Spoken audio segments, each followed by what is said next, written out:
সন্ত্রাসীরা যাদের হাতে বন্দুক, কাটা রাইফেল, পিস্তল, রিভলভার নিয়ে সামনের দিকে এগুচ্ছিল, শিবিরের গুটি কয়েক তরুণ তাদের যখন নারায়ে তাকবীরের স্লোগান উচ্চারিত করছিল, তাদের দিকে তাকিয়ে তাদের হাত থেকে এই রাইফেল, তাদের হাত থেকে স্টেন গান, তাদের হাত থেকে পিস্তল, রিভলভার গুলো এক এক করে সামনের দিকে ফেলে দিচ্ছিল।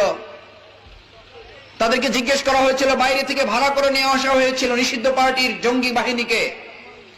তাদেরকে জিজ্ঞেস করা হয়েছিল, তোমাদেরকে এত লাখ টাকার বিনিময় নিয়ে আসলাম আর তোমরা শিবিরের এই কয়েকটা ছাত্রের সামনে দাঁড়াতেই পারলে না। তারা সেদিন বলেছিল, ছাত্র শিবিরের ছেলেগুলো তো আমাদের জন্য কোনো সমস্যা ছিল না। কিন্তু যখন মারামারি শুরু হলো তখন আমরা দেখতে পেলাম ওই গুটি কতক লোকের সাথে লম্বা লম্বা সাদা পাঞ্জাবি পরা, সাদা পাগড়ি পরা এমন কিছু লোক তাদের সাথে অংশগ্রহণ করেছে, যাদের চোখের দিকে তাকিয়ে আমাদের হাতের অস্ত্রগুলো আমরা হাতে রাখতে পারছিলাম না।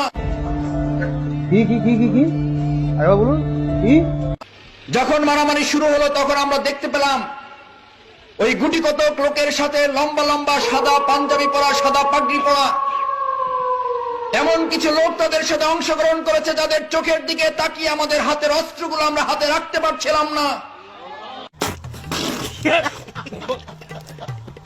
সামনের দিকে অগ্রসর হতে পারছিলাম না।